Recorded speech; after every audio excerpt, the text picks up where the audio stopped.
हम्म, तो कहाँ तक छूटा था? हम्म,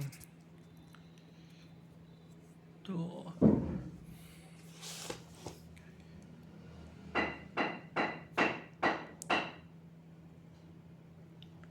देखो, तो क्या था, मतलब कि ये 21 कर रहे थे ना, 21। तो इसमें पहले तो री ऑर्डर पॉइंट पूछा, तो री ऑर्डर पॉइंट का मतलब जानते ही, री ऑर्डर लेवल। और इसमें ना देखो, यहाँ पे क्या दिया है, डिस्काउंट भी दे रखा है। तो डिस्काउंट दे रखा है तो मतलब क्या होता है, परचेजिंग कॉस्ट लगेगा, कैरिंग कॉस्ट लगेगा, और फिर ऑर्डरिंग कॉस्ट लगेगा, कैरिंग कॉस्ट लगेगा, टोटल एसोसिएटेड कॉस्ट। लेकिन परचेजिंग प्राइस ही तुमको नहीं दे रखी है, तो इसका दूसरा अल्टरनेटिव क्या होता है कि उसमें लेस कर दोगे, क्या डिस्काउंट कर दोगे टोटल एसोसिएटेड कॉस्ट निकालने के बाद। अब उसको कैसे निकालोगे? अब देखो यहाँ पे क्या दे रखा है, यहाँ पे तुमको एनुअल रिक्वायरमेंट दे रखी है, और यहाँ पे तुमको क्या दे रखे हैं, ऑर्डर्स दे रखे हैं। तो तुम देखते हो कि एनुअल रिक्वायरमेंट को अगर ऑर्डर, इकोनॉमिक ऑर्डर साइज या इकोनॉमिक ऑर्डर क्वांटिटी, री order level of quantities divide करते हो तो नंबर ऑफ ऑर्डर आते हैं। तो अगर तुम ना, तो नंबर ऑफ ऑर्डर आते हैं, तो देखो, एनुअल रिक्वायरमेंट को इकोनॉमिक ऑर्डर साइज या इकोनॉमिक ऑर्डर क्वांटिटी से डिवाइड कर नंबर ऑफ द ऑर्डर आते हैं। तो नंबर ऑफ ऑर्डर दे रखा है और ये दे रखा है। तो अगर नंबर ऑफ ऑर्डर को एनुअल रिक्वायरमेंट से डिवाइड कर दोगे तो क्या आ जाएगा, इकोनॉमिक ऑर्डर साइज आ जाएगा कि नहीं?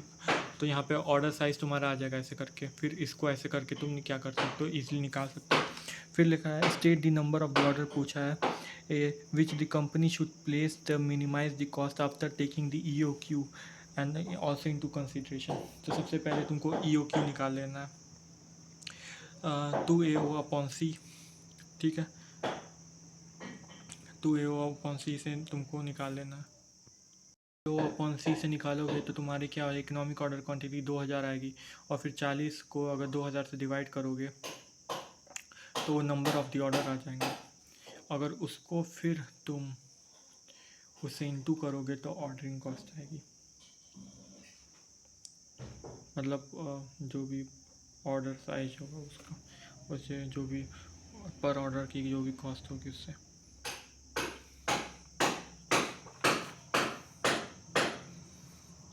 देखो इसमें तुम ना सेकंड वाला थोड़ा गलत कर रहे थे।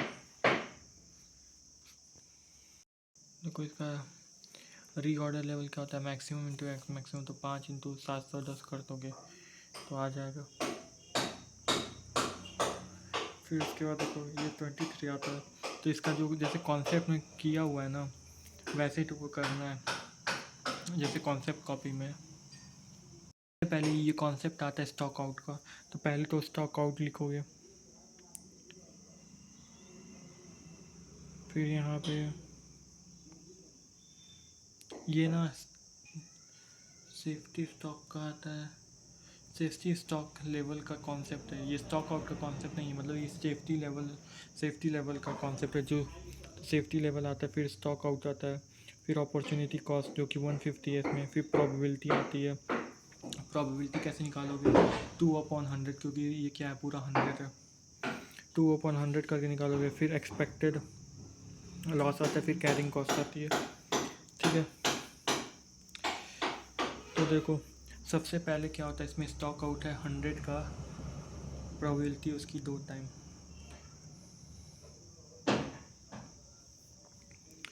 पहले अगर सेफ्टी स्टॉक ही 100 है तो स्टॉक आउट होगा ही नहीं, अपॉर्चुनिटी लॉस्ट भी नहीं होगा, प्रोबेबिलिटी भी कुछ भी नहीं होगी। ठीक है, देखो यहाँ से लेकर यहाँ तक ही में तुम गलती कर सकते हो, यहाँ से लेकर के यहाँ तक में ही तुम गलती करोगे। फिर यहाँ पे क्या हो जाएगा, कैरिंग कॉस्ट 50 है, अब 50 इंटू 100। देखो कैरिंग कॉस्ट टोटल के एकदम लास्ट में, तो कैरिंग कॉस्ट का मल्टीप्लाई एकदम फर्स्ट से होगा जो कि सेफ्टी स्टॉक रहेगा। ठीक है, तो वही कैरिंग कॉस्ट में जाएगा, तो इसका प्रॉब्लम तो सॉल्व हो गया। अब मान लो कि 80 है, तो 80 अगर, लेकिन अगर 100 का ऑर्डर आ गया तो 20 का सेफ्टी स्टॉक हो जाएगा। अब 20 का इनको 150 से करोगे तो 3000 आएगा इसका प्रोबेबिलिटी। अब देखो यहाँ पे प्रोबेबिलिटी पे बात आ रही है, अब ये 100 का है ना कि 80 का है, ध्यान देना। तो 100 की क्या प्रोबेबिलिटी थी, 2/10 की, तो ये 2/10, तो 0.02। ध्यान देना, इसको गलती कर सकते हो। एक्सपेक्टेड लॉस तुम्हारा 1500 हो जाएगा। क्यों? तो अब क्योंकि एक्सपेक्टेड लॉस होनी 3000 इंटू 0.02 का इंटू होता है। नहीं नहीं नहीं,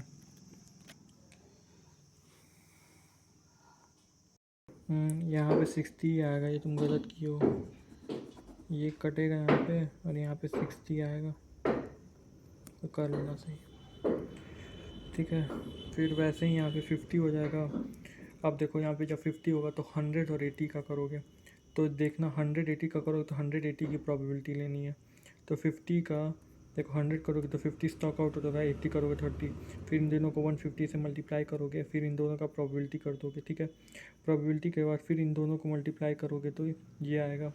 जैसे कि 7500 को अगर मैं 0.02 से मल्टीप्लाई करता हूँ, 0.02 से अगर मैं मल्टीप्लाई तो 150 आता है। और देख लेते हैं 4500 इंटू 0.05 से करता हूँ तो 225 आता है, तो 2500 हो जाएगा।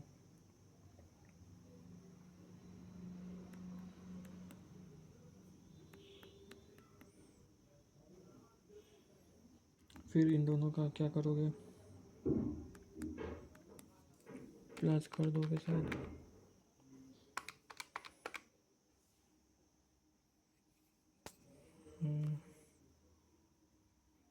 फिर लिख दोगे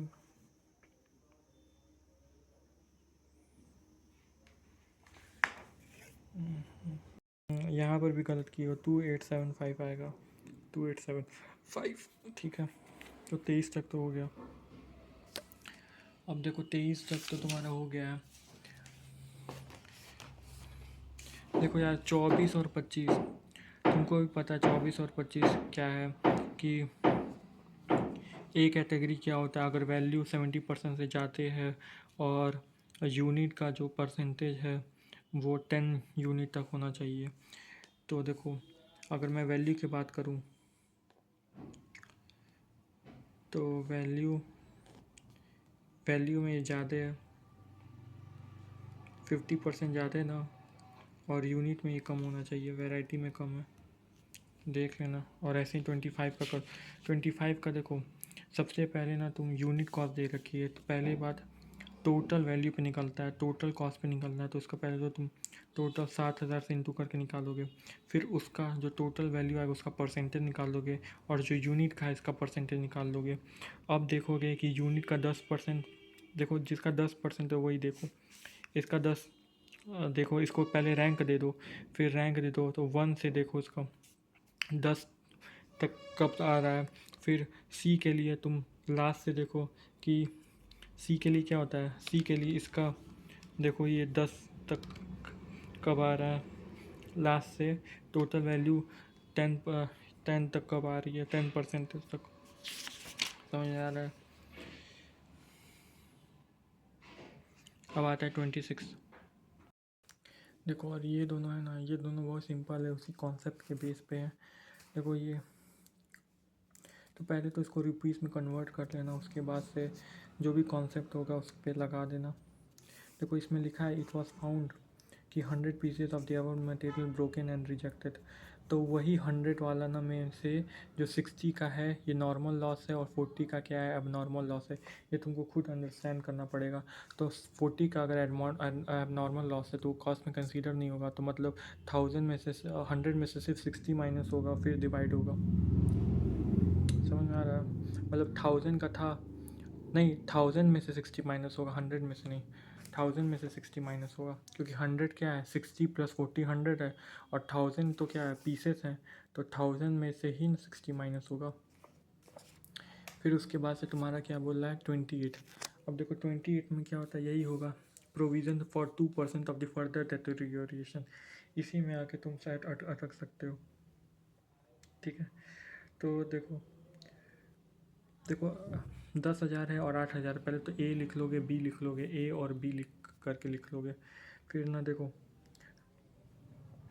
10,000 का जो देखो शॉर्टेज कितना है, नॉर्मल ब्रेकरेज है, तो नॉर्मल वाला तो माइनस कर देते हैं, तो ए में से 500 माइनस कर दोगे, बी में से 320 माइनस कर दोगे, ठीक है।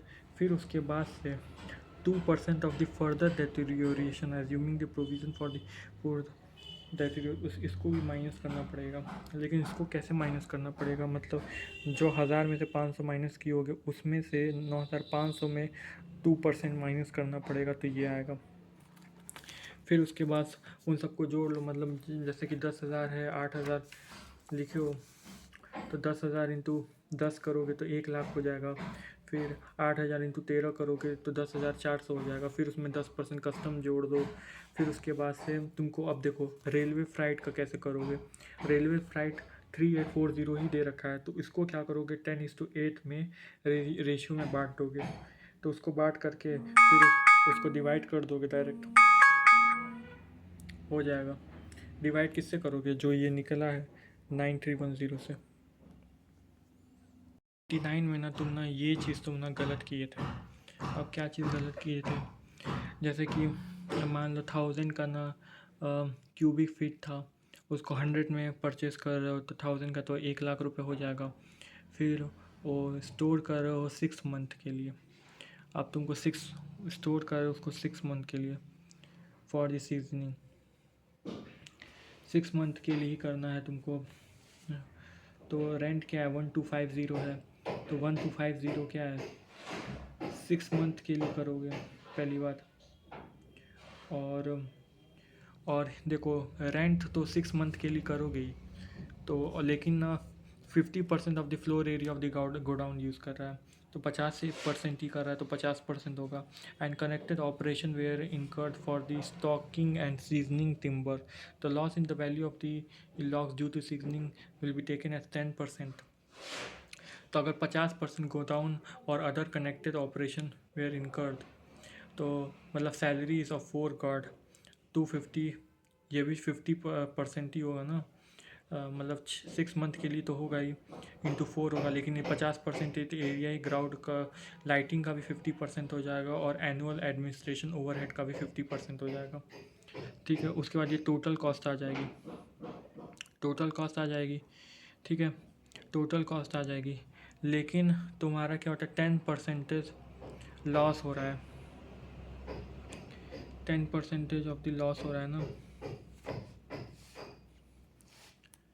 10% लॉस ड्यू टू सीजनिंग हो रहा है। और कैलकुलेट द सेलिंग प्राइस, तुमको क्या बोल रहा है पहले देख लिया, वो क्या पूछ रहा है, सेलिंग प्राइस पूछ रहा है। सेलिंग प्राइस कैसे निकलता है कि पहले तो टोटल कॉस्ट निकालो, टोटल कॉस्ट में से लेस करोगे प्रॉफिट, तो सेलिंग प्राइस आती है। और तो प्रॉफिट मार्जिन क्या है, कॉस्ट का 15% है, तो कॉस्ट का 15% प्रॉफिट मार्जिन है। ठीक है, तो सबसे हम लोग पहले ना हम लोग को कॉस्ट पर यूनिट निकाल लेते हैं, फिर उसमें ऐड कर देंगे 15% तो निकल जाएगा। तो सबसे पहले 10% निकालना है ना,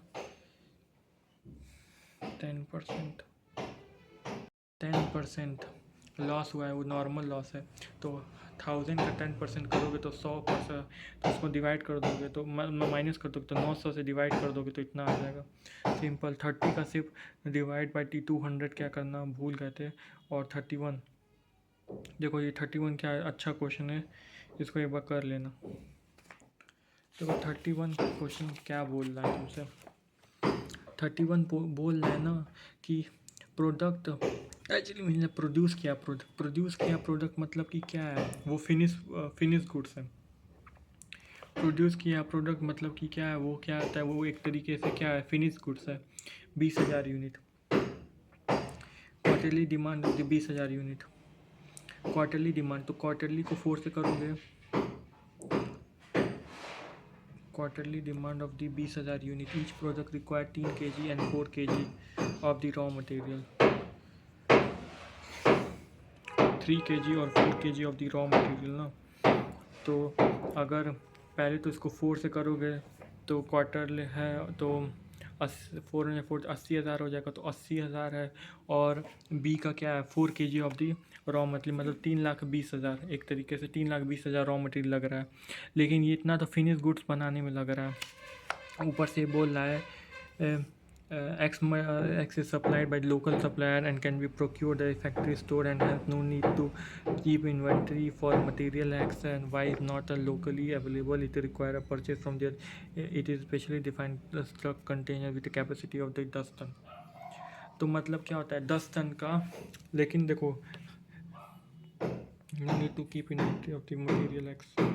देखो material x supplied by the local supply, तो उसका इन्वेंट्री ना रखने का कोई झंझट ही नहीं है। लेकिन ना जो वाई है उसको ना तुमको ना स्टोर करके रखना पड़ता है, जिसके लिए 10 टन का ट्रक अवेलेबल रहता है। तो 10 टन का ट्रक अवेलेबल है। 10 टन, 1 टन में कितना होता है 1000 kg, तो 10 टन में कितना होगा 10,000 kg। और तुमको कितना है 3,20,000।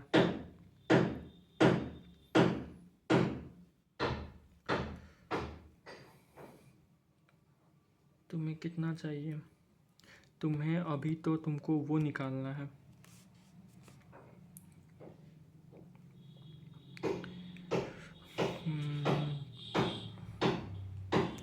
The capacity of 10 ton. देखो क्या चाहिए तुम्हें 3-4, तो ये देखो 3,20,000 क्या है जितना प्रोड्यूस हुआ है प्रोडक्ट, और लेकिन उसमें से रास्ते में 2% और 5% क्या हो जाता है लॉस हो जा रहा है, तो 7% हो रहा है। तो इसको ना 93% से अगर डिवाइड कर दें, तो अगर इसको 93% से अपन डिवाइड करेंगे तो कितना आएगा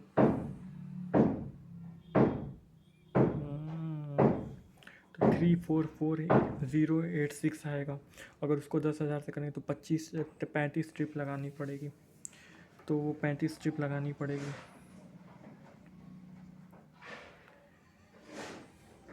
फ्राइड पर टिप, तो फ्राइड पर टिप 35 लगेगी। 35 इंटू अगर 28,000 है, 35 इंटू 28,000 9,80,000 आएगा। यही है बस, और तो कुछ नहीं है, और तो हो जाएगा सब।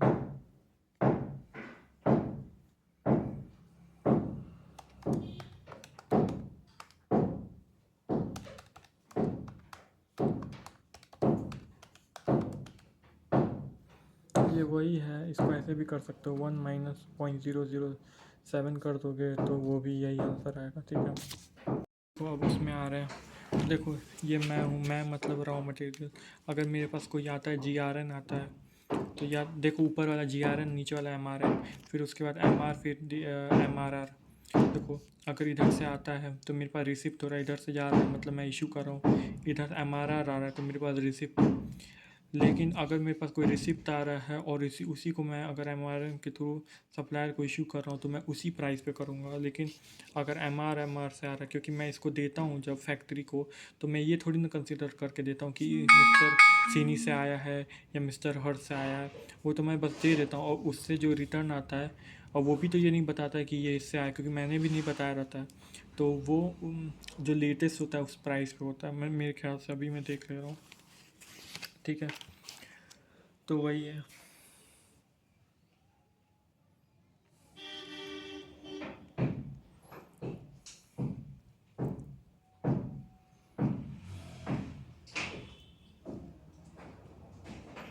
एनुअल रिक्वायरमेंट नेट वाली नहीं, क्रॉस वाली है।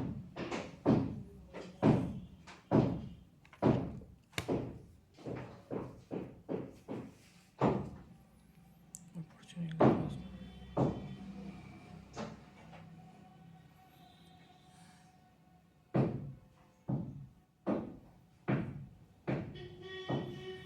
इसका हो सके तो सेकंड वाला देख लेना एक बार। 32 का वही हो जाएगा।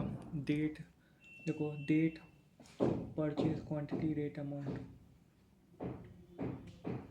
सबसे पहले देखो ओपनिंग दिया हुआ है, फिर परचेज की प्राइस देगी। देखो यहाँ पे ओपनिंग दिया हुआ है तो 500, फिर परचेज दिया होगा 6। तो तुम जब इशू करोगे तो इन दोनों को देखो कंसीडर कर, मतलब किए हुए हो ना कि 306 में होता है, और ये क्या है, ये फीफो है तो फर्स्ट इन फर्स्ट आउट, तो 100 वाला इशू होगा 105 में। फिर जो बचा हुआ है 150, वो तुम्हारे 6 में जाएगा। फिर वैसे ही परचेज़ किया है 500। तो मतलब ये फॉर्मेट बचा, तो तुमको ध्यान रखना पड़ेगा कि इसमें इतना इतना बचा हुआ है। तो मान लो इसमें 150 बचा हुआ है, 500 आ गया, तो इशू कर रहे हो 400, तो 156 का चाहिए 250 जो लेटेस्ट वाला है। अब इसमें सिर्फ 250 बचा है और उसमें भी परचेज़ कर दियो 600, और फिर उसके बाद से इशू कर रहे हो 500 इशू कर रहे हो, तो इसमें कितना बचा, 250 बचा हुआ है, तो 257, और फिर बाकी का बचा हुआ 8 में इशू कर दोगे, और फिर क्लोजिंग यही आ जाएगा। सेम फॉर यही लीफो से के साथ भी करना है, लीफो के साथ भी सेम करना है, ठीक है।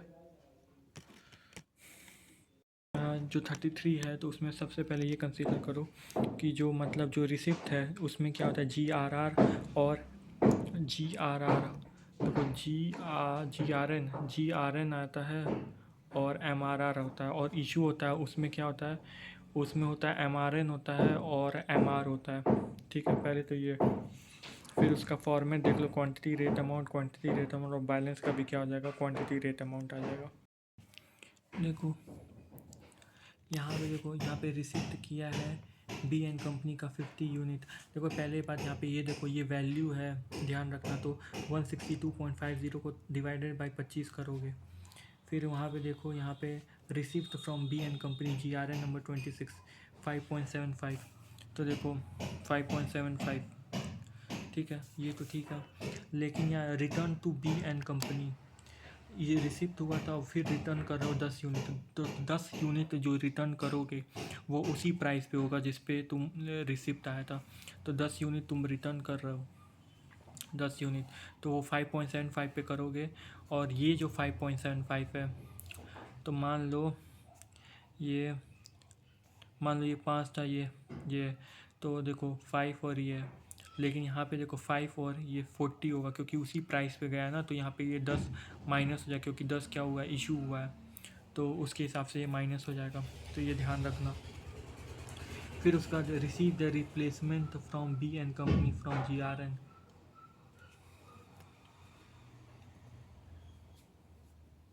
ऑफ 10 यूनिट, फिर रिसीव हुआ है रिप्लेसमेंट, तो फिर 10 यूनिट आया तुम्हारे पास, फिर तुम्हारे पास 10 यूनिट आया, फिर वही 5.75 से आया हुआ, तो फिर इसको 5.75 को यहाँ पे कंसीडर कर लोगे।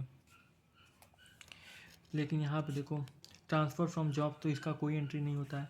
Return from the department of material of M N company of MRN number 4 receipt में आएगा क्योंकि डिपार्टमेंट में रिटर्न कर रहा है, तो हमें, तो MRR, तो ये क्या होता है MRR, तो रिटर्न फ्रॉम, तो MRR तो इसमें आता है, कितना यूनिट है, 5 यूनिट है। लेकिन देखो, we will ignore the specific company से whose good has been returned since we are following FIFO method, so simply return the good on the latest price। तो लेटेस्ट जो प्राइस होगा उस पर तुम क्या करोगे, उस ग्रुप गुड्स को रिटर्न कर दोगे। तो यहाँ पे देखो कितना है, 25 6.0 और 10 5.75, 10 5.75,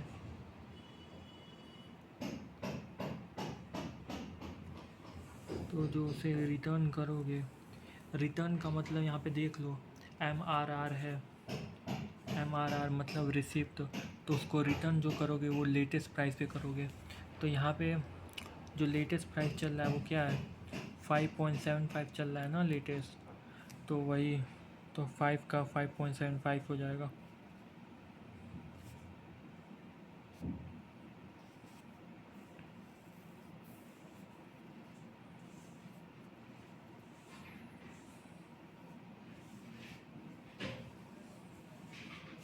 तो यहाँ पे देखो सिंपली रिटर्न का लेटेस्ट इशू प्राइस जो लेटेस्ट होगा 5.75, तो यहाँ पे 5.75 वो आएगा, ठीक है। तो यही जो ऊपर वाला था, तो 5.75, तो 5.75 25, और ये क्यों यहाँ पे ऊपर लिखे हो, क्यों नहीं नीचे लिखे हो, यही ना तुम पूछोगे।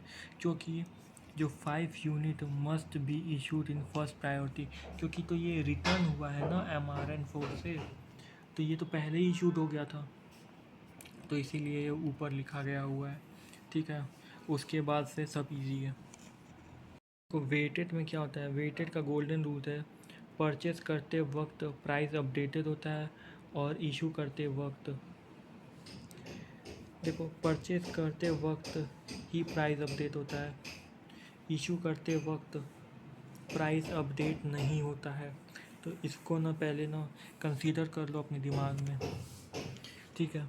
यहाँ पे लिखो ये return to the supplier out of the purchase made on 15, ये स्पेसिफिक होता है। तो फैक्ट्री से जो रिटर्न आता है वो स्पेसिफिक नहीं होता, वो फीफो के रूल पे चलता है। ये 36 वाला है जो वेटेड एवरेज है। अब वेटेड एवरेज को कैसे निकालते हैं, पहले हम तुमको उसका रूल बताते हैं। देखो जो ये है, मान लो ये ओपनिंग बैलेंस है और ये अभी हुआ है, तो सबसे पहले ना इसको पहले नंबर ये मेमोरी प्लस करो, फिर उसको मेमोरी प्लस करो, फिर उसको मेमोरी रिकॉल करो और उसको डिवाइड किससे करो, उसको डिवाइड करो 4000 से, तो ये आएगा और फिर इस पे ही ये इशू होगा, ठीक है। फिर यहाँ पे हुआ तो मान लो इसके ऊपर का मतलब 47250 प्लस इसको करो रिकॉल करो, उसको 4775 से 100 से डिवाइड करो। देखो ये स्पेसिफिक होता तो जो फैक्ट्री से रिटर्न आया वो स्पेसिफिक रिटर्न आता है, वो स्पेसिफिक नहीं होता है। Return to the supplier out of the purchase made on, देखो ये ना फैक्ट्री से रिटर्न आया, मतलब इस साइड से ये रिटर्न आया, फैक्ट्री से रिटर्न आया, return to the supplier out of the purchase made, return to supplier ये स्पेसिफिक नहीं होता, फीफो के रूल पे चलता है।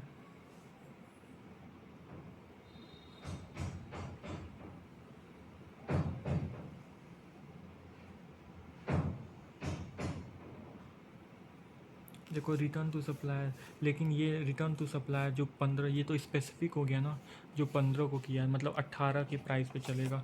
तो कितना इशू किया है, 300 क्या किया है, इशू किया है। तो मतलब मान लो 300 किया है तो ऊपर वाला तो पहले जैसे चलता था वैसे 300 यहाँ पे इशू है, लेकिन यहाँ पे 18 हुआ। अब यहाँ पे देखो, अब यहाँ पे तुमको अपडेट करना पड़ेगा। अब यहाँ पे क्या करोगे, 300 इशू हुआ है तो सबसे पहले इसमें से माइनस कर दोगे तो ये 3000 हो जाएगा, ठीक है। फिर उसके बाद ये है तो इसमें से ना तुम ना ये माइनस कर दोगे तो तुम्हारा ये 54050 आ जाएगा। फिर इसको इससे डिवाइड कर दोगे तो ये आ जाएगा, ठीक है, ठीक है।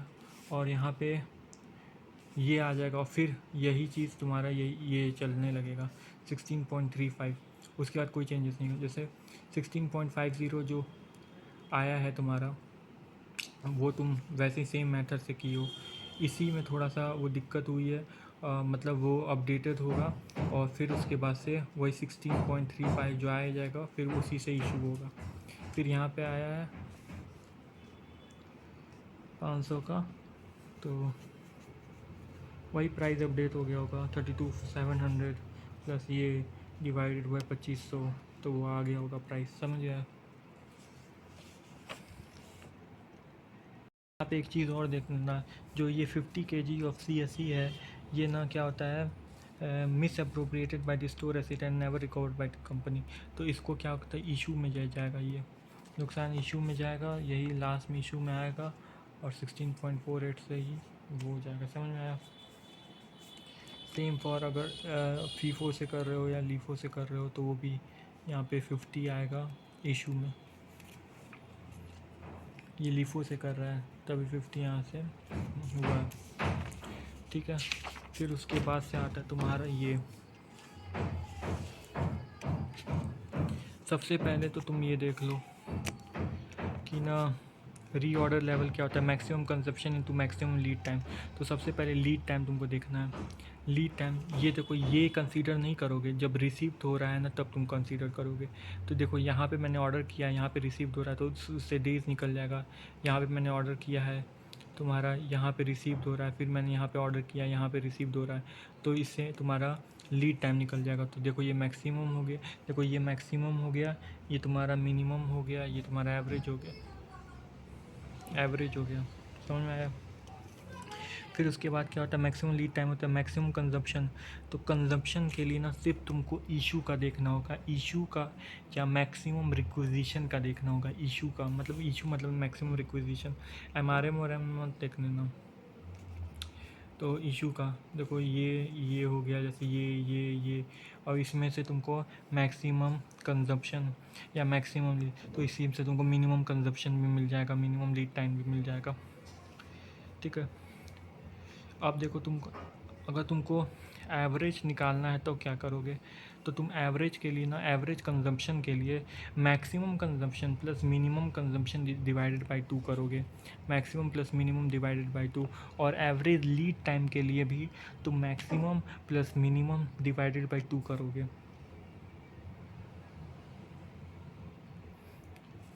देखो यहाँ पे कोई एवरेज नहीं दिया है कि एवरेज यही है, ठीक है, तो तुमको maximum plus minimum divided by 2 करना होगा। ठीक है,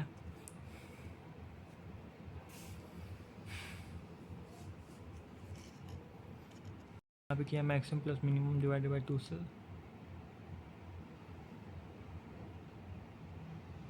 17.5, 18 नहीं है, देख लेना 17.5, और यहाँ पे मैक्सिमम प्लस मिनिमम कंजप्शन के लिए भी यही किया हुआ है। ठीक है, फिर वहाँ पे देखो ओपनिंग आ जाएगा यहाँ पे, फिर वही चीज़ M1। अब देखो यहाँ पे ना परचेज़ के साथ साथ इशू भी हो रहा है, तो यहाँ पे करोगे M1 प्लस यहाँ पे M1 करोगे, फिर उसके बाद इसको ना माइनस कर दोगे, M माइनस कर दोगे, ठीक है, M माइनस कर दोगे, फिर डिवाइडेड बाई 13,000 कर दोगे तो आ जाएगा। सेम चीज़, यही चीज़ें करनी है तुम्हारा, इसी से हो जाएगा। देखो एक बार देखो यहाँ पे क्या होता है, इशू वाला डिसाइड हो गया तो फिर बाकी का जो सिर्फ इशू वाला है उसी पे चलेगा। यहाँ पे देखो डिसाइड हो गया, फिर उसी पे चलेगा। यहाँ पे देखो डिसाइड हो गया, अगर इशू होगा तो उसी पे होगा। समझ में आया? फिर यहाँ पे तुमको अब देखो value of component during the month, तो वैल्यू ऑफ मटेरियल यूज्ड, तो जितना तुम इशू किए होगे ना सब ले लो। इशू मतलब जो मटेरियल रिक्विजिशन वाला होगा, जैसे कि 2964